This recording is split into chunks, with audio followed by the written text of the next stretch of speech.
En la clase de hoy nos ocuparemos de las mitocondrias, organoides en los que se realiza la conversión energética de las células, y también del citoesqueleto. Las mitocondrias son los organoides u organelas encargadas en las células eucariotas del metabolismo energético. Presentan una doble membrana, una membrana externa y una membrana interna, entre las cuales queda un espacio intermembrana, y en el interior de las mitocondrias hallamos un compartimento denominado matriz mitocondrial, que contiene todas las enzimas necesarias para los procesos bioquímicos que se desarrollan allí. En la diapositiva siguiente vamos a ver una imagen para poder ir describiendo cada parte de las mitocondrias. El proceso de transformación energética, que vamos a describir también más adelante, que se lleva a cabo en las mitocondrias, se denomina respiración celular. Vamos a hacer aquí una aclaración. El proceso de respiración celular no es exclusivo de las células eucariotas. Las bacterias que realizan la respiración celular, es decir, que tienen un metabolismo aeróbico, contienen toda una maquinaria proteica y enzimática adosada a la membrana plasmática, ¿sí? Es decir, que los procesos que vamos a ver enseguida pueden ocurrir también en una bacteria, por supuesto, sin la presencia de las mitocondrias. Como mencionábamos recién entonces, y acá podemos apreciar mejor, en un dibujo de una mitocondria y una fotografía obtenida con microscopio electrónico también de la mitocondria, podemos ver, si vamos de afuera hacia adentro, entonces, la membrana mitocondrial externa, bastante permeable, una membrana mitocondrial interna con una elevada superficie dada por la presencia de esos repliegues llamados crestas mitocondriales. El espacio intermembrana, entonces, debido a la permeabilidad de la membrana mitocondrial externa, tiene un contenido similar al contenido citoplasmático. Y hacia adentro, hacia el interior de las mitocondrias, ese espacio denominado matriz mitocondrial, con la presencia de ADN, ARN, ribosomas, proteínas, enzimas. Llamó la atención durante mucho tiempo la presencia de ADN y ARN en el interior de las mitocondrias. Lo mismo ocurre en los cloroplastos, en células vegetales, hasta que finalmente se enunció y se comprobó una teoría llamada teoría endosimbiótica, que explica el origen de las células eucariotas. Ustedes saben que primero aparecieron las células procariotas en la Tierra y muchísimo más tarde aparecieron las células eucariotas. Dice esta teoría que las mitocondrias y los cloroplastos en un origen fueron organismos de vida libre que fueron fagocitados por otras células de mayor tamaño y luego, gracias a los procesos que hacían, pudieron seguir desarrollándose en una vida cooperativa, digamos, con esa célula que la había fagocitado, en una simbiosis de ayuda mutua.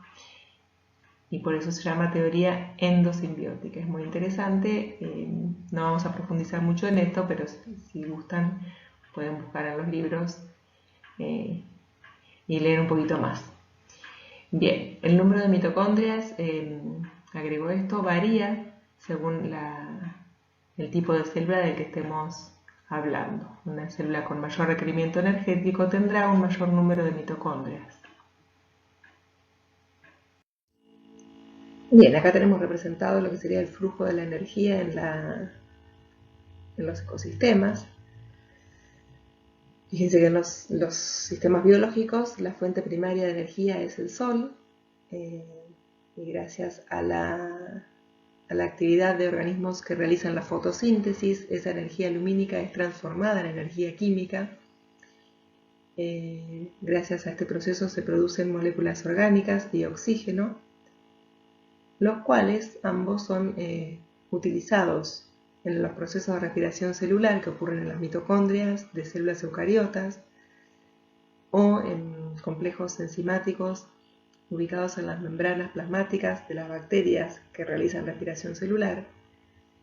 La finalidad de la respiración celular es la obtención o la transformación, mejor dicho, de energía química utilizable para la célula. Esta energía química se guarda en la molécula de ATP, adenosintrifosfato, un nucleótido que tiene 3 grupos fosfatos unidos entre sí por enlaces de alta energía, que son un reservorio energético para las células. Fíjense que a la derecha tenemos una ecuación que representa la oxidación de la glucosa con la liberación de dióxido de carbono y agua. Sería una ecuación general que representa la respiración celular. Y a la izquierda tenemos una ecuación que, si se fijan bien, es como la inversa de la respiración celular. Es una ecuación general que representa globalmente el proceso de fotosíntesis, en el que el dióxido de carbono se combina con el agua para producir glucosa y oxígeno. Vamos a hablar un poquito del metabolismo energético, de la oxidación de la glucosa, que es la fuente principal de energía de todos los seres vivos. Cuando la glucosa ingresa a las células, a través de una serie de pasos incluidos en el proceso de glucólisis, esa molécula de 6 átomos de carbono, que es la glucosa, es transformada en 2 moléculas de piruvato o ácido pirúvico de 3 átomos de carbono cada una. Y a esta molécula de piruvato le pueden ocurrir 2 cosas, dependiendo de si hay o no hay oxígeno en el entorno celular. Si hay oxígeno, ese piruvato va a ingresar a las mitocondrias para que se den todos los pasos siguientes a los que conocemos como respiración celular, que en un ratito vamos a nombrar, con una producción neta de 30 a 32 moléculas de ATP por molécula de glucosa degradada. En cambio, en un proceso anaeróbico o sin oxígeno, ese piruvato va a sufrir un proceso conocido como fermentación, que rinde o que puede producir 2 moléculas de ATP por molécula de glucosa degradada. Fíjense cuánto más eficiente es el metabolismo aeróbico que el anaeróbico. Entonces, si bien son procesos complejos, vamos a decir que como resultado global, cuando la glucosa es degradada completamente en presencia de oxígeno, da como resultado dióxido de carbono y agua. Bien, esto sería la respiración. Vieron que dice respiración, es lo que pasa precisamente en el interior de las mitocondrias, que es cuando ingresa el piruvato y ahí se combina con el oxígeno, ese oxígeno que nosotros obtenemos con la respiración sistémica, para producir dióxido de carbono y agua. La respiración celular, la respiración en sí, esa que ocurre en el interior de las mitocondrias de una célula eucariota o en esos complejos enzimáticos asociados a la membrana plasmática de las bacterias que hacen respiración celular. Les decía, el proceso de respiración celular lo vamos a dividir en 4 etapas secuenciadas, que son la descarboxilación del piruvato, el ciclo de Krebs, la cadena de transporte de electrones y la fosforilación oxidativa. A los fines de los contenidos de nuestra materia, nosotros queremos que sepan cuáles son estos pasos que ocurren en la mitocondria y cuál es el resultado final que vamos a obtener. Entonces, lo que vimos recién era lo que le ocurría al piruvato si había oxígeno. Si no hay oxígeno, dijimos entonces, aparecen los procesos de fermentación, produciendo en algunos casos el ácido láctico, otra molécula de 3 átomos de carbono. Este proceso ocurre, por ejemplo, en nuestras células musculares. Y otro tipo de fermentación, la fermentación etanólica, que puede ocurrir en algunos microorganismos como levaduras, en donde el piruvato es degradado para producir etanol, un alcohol de 2 átomos de carbono, y dióxido de carbono. Justamente ese dióxido de carbono es, por ejemplo, el que permite el leudado de masas.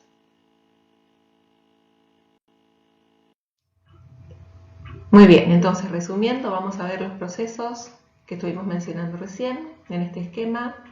De izquierda a derecha vemos la glucosa ingresando a las células Ahí se lleva a cabo en el citoplasma el proceso de glucólisis, del cual se obtienen por cada molécula de glucosa 2 moléculas de piruvato, y ese piruvato puede seguir dos caminos. Si hay oxígeno, como dijimos, va a ingresar a la mitocondria, en donde se van a dar esas 4 etapas que nombramos de la respiración celular, que son la descarboxilación del ácido pirúvico, el ciclo de Krebs, la cadena de transporte de electrones y la fosforilación oxidativa, dando como resultado todos estos procesos la producción de ATP, 30 a 32 moléculas de ATP por molécula de glucosa, con liberación de dióxido de carbono y agua. En el caso de que no haya oxígeno, o sea, estemos en condiciones de anaerobiosis, el ácido pirúvico sufre un proceso que se llama fermentación, y acá presentamos a la fermentación láctica, que tiene como producto el ácido láctico, por ejemplo, que se produce en nuestras células musculares, o la fermentación etanólica, que tiene como productos el etanol y el dióxido de carbono.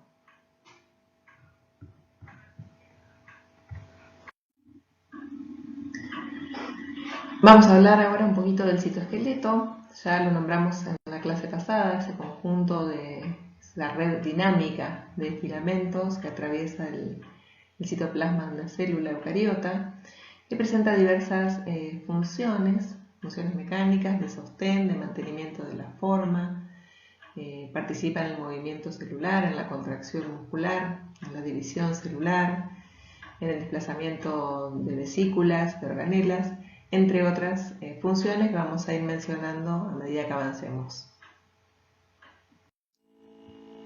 Entonces, vamos a llamar citosol a la porción del citoplasma que no tiene estructura y que es la parte líquida. ¿Sí? Tiene un aspecto fluido. Y ese citosol está atravesado por estas fibras proteicas que constituyen el citoesqueleto. Ya habíamos nombrado estos 3 elementos en la segunda clase. ¿Sí? Ahí los tenemos ordenados de mayor a menor diámetro a los microtúbulos, los filamentos intermedios y los microfilamentos o filamentos de actina. Bueno, vamos a empezar entonces con los microtúbulos, con algunas funciones principales: la formación del uso mitótico o uso acromático, esa red de túbulos que permiten la migración de los cromosomas a lo largo de la división celular, el transporte intracelular de organoides, la formación de cilias y flagelos, y determinan en conjunto la forma y la polaridad de la célula, que se ve principalmente cuando la célula está en división celular. Y acá tenemos cómo está formado un microtúbulo. Fíjense, está formado por la polimerización de dímeros, de heterodímeros. Hetero, pues hetero quiere decir distinto, tubulina alfa y tubulina beta. Y fíjense cómo se disponen ambas proteínas formando esos dímeros y cómo se disponen en esos tubos huecos que son los microtúbulos. Bien, acá tenemos en el dibujo a la izquierda, tenemos una estructura que ahí dice flagelo, también podría ser una cilia. Lo llamamos flagelos cuando son uno o poquitos y más largos, y cilias cuando se presentan muchas en una célula, pero la estructura interna es igual. Son estructuras que están cubiertas por membrana plasmática y en su interior presentan un eje formado por microtúbulos. Y debajo vemos una estructura que se llama cuerpo o corpúsculo basal. Está en inglés, pero yo les voy nombrando. Entonces,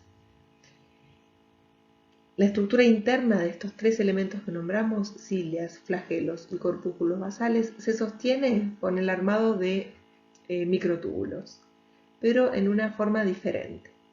Si vamos de arriba hacia abajo, fíjense que a la derecha dice 9 más 2. La estructura de una cilia o de un flagelo está formada por ese conjunto de 9 pares de microtúbulos que forman una circunferencia y en el interior un par central. Por eso le decimos estructura 9 más 2. Y hay otras proteínas, como la dineína y otras proteínas asociadas que permiten el movimiento de estas estructuras. Y debajo, si cortáramos un corpúsculo basal, veríamos esa estructura que está en la fotografía, a la que le pusimos ahí 9 más 0, porque está formada por 9 tripletes de microtúbulos y ningún microtúbulo en el centro, por eso 9 más 0. Y acá tenemos una cuarta estructura que son los centríolos, ¿sí? Son este par de elementos que se disponen formando un ángulo recto entre sí en forma perpendicular, inmersos en el centrosoma, que tienen la misma estructura que los corpúsculos basales, ¿sí? Tienen una estructura que llamamos 9 más 0.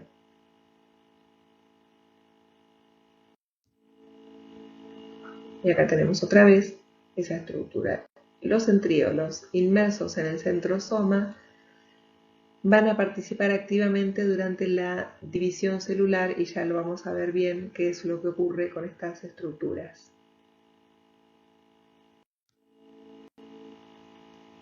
Acá lo tenemos, ven, los centríolos y alrededor una matriz proteica productora de microtúbulos.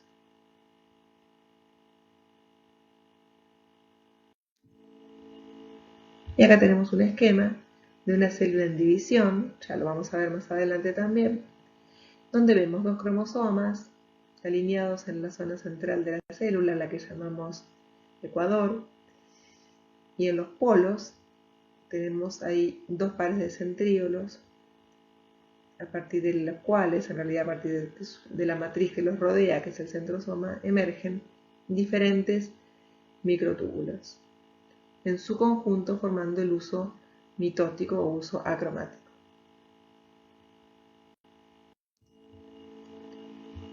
El segundo conjunto de elementos son los llamados filamentos intermedios, están presentes en todas las células, pero con la particularidad de que son las proteínas que los componen son específicos para cada tipo celular. La queratina en células epiteliales, la bimentina en células mesenquimatosas, los neurofilamentos en células nerviosas.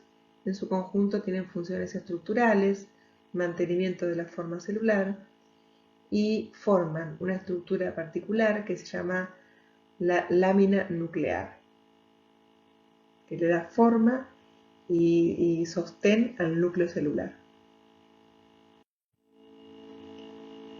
Bueno, fíjese cómo se disponen enlaces paralelos, estructuras fibrosas, no solubles, cumpliendo en cada célula particular una función específica.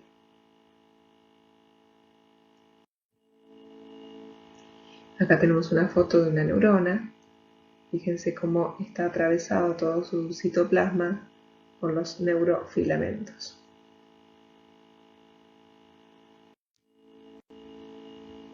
Bien, entonces nuevamente volvemos a nombrar algunas proteínas particulares presentes en distintos tipos celulares.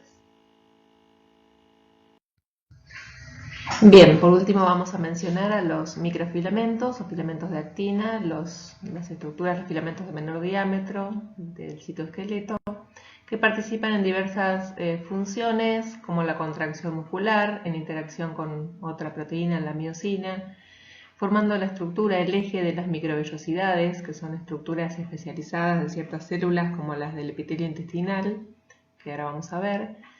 Participan del córtex celular, dándole forma y sostén a la célula.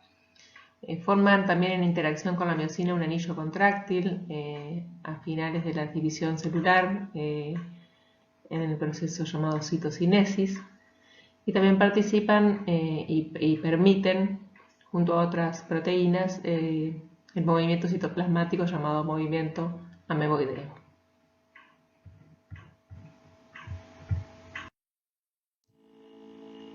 Acá tenemos entonces la estructura de un microfilamento constituida por la polimerización de una proteína llamada actina G, globular, que forma estos filamentos cuando se polimeriza. Bien, en este esquema entonces podemos observar, esos círculos serían las unidades, los monómeros de actina, actina G, globular, que se va asociando gradualmente, primero formando dímeros, trímeros, para finalmente constituir esas dos cadenas que se enrollan de forma helicoidal, constituyendo lo que conocemos como actina F o filamentosa.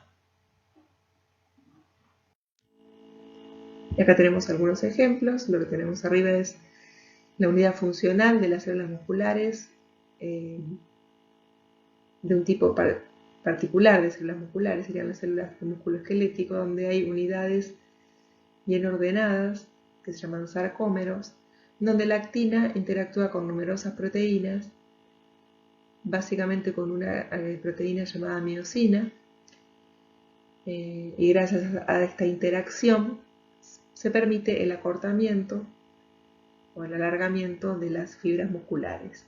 Y a la derecha, lo que les comentaba hace un ratito, muestra el interior de una microvellosidad en donde el eje, el sostén de esa estructura está dado por la participación de filamentos de actina, por microfilamentos.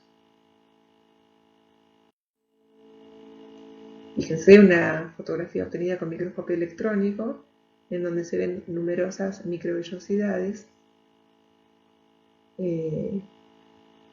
Estas microvellosidades producen un aumento enorme de la superficie de absorción en el intestino, y su funcionamiento se basa en la presencia de la actina.